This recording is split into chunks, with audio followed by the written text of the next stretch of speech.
ওখানে গ্যাদারিং করার আগে সরকারের পক্ষ থেকে টিম পাঠিয়ে আমাদেরকে যে আপনারা যে ব্যাপারগুলো জিজ্ঞেস করছেন যে সড়ক অবরোধ করব কিনা, আমরা একটা এডুকেটেড প্ল্যাটফর্ম থেকে কখনোই চাইবো না একটা গাড়ি আটকে যাক। আমরা আশা করব সরকারের পক্ষ থেকে ওখানে আমাদের গ্যাদারিংস করার আগেই তারা টিম পাঠাবে এবং আমাদেরকে এখান থেকে সরাসরি আমরা আমাদের শ্রদ্ধেয় স্যারের সাথে আমরা সাক্ষাৎ করতে চাই। এর ব্যবস্থা তারা ওখানে আমরা জমায়েত হওয়ার আগেই তারা এর ব্যবস্থা করবেন। আমরা চাই না কোনো গাড়ি আটকাতে, আমরা চাই সবাই স্মুথলি চলাফেরা করবে, এটা আমাদের কাম্য নয়। কিন্তু সরকার যদি নিজেই বাধ্য করায় এর দায়ভার সরকারকে নিতে হবে। এই আন্দোলনটা যে শতভাগ যৌক্তিক, এর দুটো লিখিত দলিল পেয়েছি। একটা হচ্ছে এই অন্তর্বর্তীকালীন সরকারের নিজেদের গঠিত সংস্কার কমিশন, তারা সুপারিশ করেছেন ছেলেদের 35 এবং মেয়েদের 37, এবং বিসিএস অ্যাডমিনিস্ট্রেশন অ্যাসোসিয়েশন যারা ছিলেন তারাও 35কে সুপারিশ করেছেন। সো এই দুটো হচ্ছে আমাদের লিখিত দলিল। এই দুটো লিখিত দলিল দিয়ে এটা প্রমাণিত হয় যে আমাদের যে 35-এর দাবিটা এটা সম্পূর্ণ যৌক্তিক, এবং বিভিন্ন রাজনৈতিক দল, ছাত্র সংগঠন এবং সকলে আমাদের এই দাবিটাকে সম্পূর্ণ সমর্থন জানিয়েছেন। আপনারা বেশ ভালো করে জানেন আমাদের এই দাবির বিপক্ষে কোনো যুক্তি কেউ এখন পর্যন্ত দাঁড় করাতে পারেনি।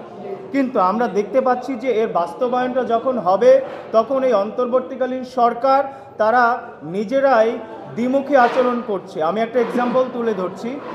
যখন আমাদের শ্রদ্ধেয় স্যার মাহবুজ আনামের সাথে একটি ইন্টারভিউ করেছিলেন, সেখানে তিনি বলেছিলেন যে সংস্কার কমিশন যেটা রয়েছে তারা আমাদেরকে 35 দিয়েছে, তারপরে আমরা নিজেরা আলোচনা করেছি, আমরা ভেবেছি 32 হলে হয়, তারা 32 দিয়েছে।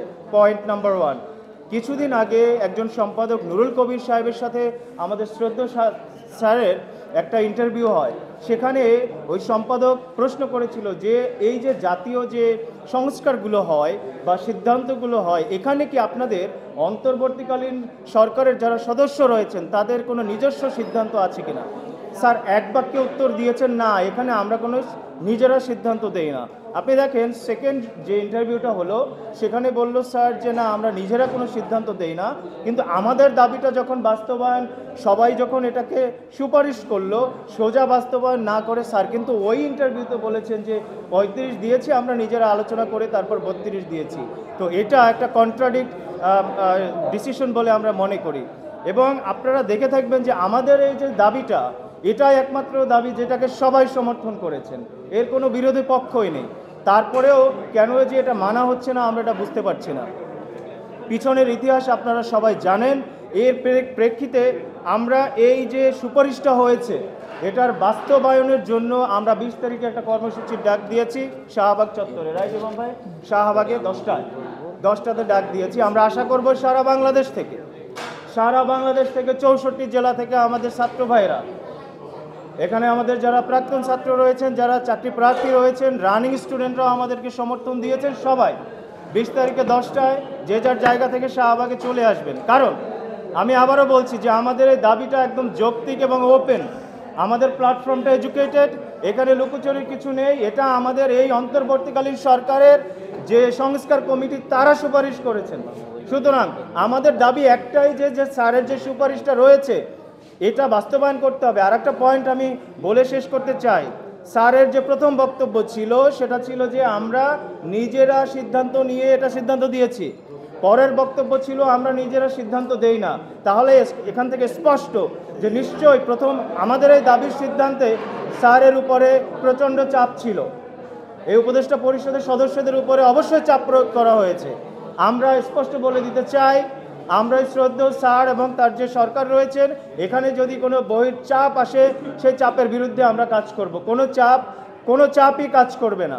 আমাদের দাবি যৌক্তিক, এটা মানতে হবে। এবং 20 তারিখে আমরা জনসমাগম ঘটিয়ে এটা আবারও প্রমাণ করব যে আমাদের যে সুপারিশকৃত লিখিত দলিল এটা আমাদের দাবি বাস্তবায়ন করতে হবে। আর যদি এটা বাস্তবায়ন না হয় এই আন্দোলন কখনোই থামবে না। সুতরাং আমরা এই আন্দোলন করতেও চাচ্ছি না, আমরা এই সরকারকে সবসময় সহযোগিতা করতে চাই। কিন্তু আন্দোলনটা যদি চলমান থাকে তাহলে কিন্তু বিভিন্ন ধরনের প্রবলেম হয়। সো আমরা চাচ্ছি আন্দোলনটা শেষ হয়ে যাক, যেহেতু সুপারিশ করা হয়েছে। আর একটা বিষয় আমি ক্লিয়ার করতে চাই, আমরা সচিবালয়, আমাদেরকে বলা হয়েছে যে সচিবালয় যেন না যায়। আমরা কেন সচিবালয়ে যাব? আমাদের সচিবালয়ের কাজটা কি? আমরা হচ্ছে জনগণ, তাদের পক্ষ থেকে আমাদের সুপারিশকৃত যে দলিলটা দেওয়া হয়েছে সেটা কেন মানা হয়নি, তার গবেষণা কি, কোন যুক্তির ভিত্তিতে মানা হয়নি। অবশ্যই কোনো আপনাদের কাছে আমাদের প্রশ্ন, সাংবাদিক ভাইরা, কোনো জাতীয় সিদ্ধান্ত নিতে হলে তো অবশ্যই তার পিছনে কোনো যুক্তি থাকা উচিত, কোনো গবেষণা থাকা উচিত। সেই যুক্তি কি, সেই গবেষণা কি, আমরা আশা করব সচিবালয় থেকে তারা টিম পাঠিয়ে রাজপথে আমাদের কাছে এসে তারা ব্যাখ্যা দিয়ে যাবেন।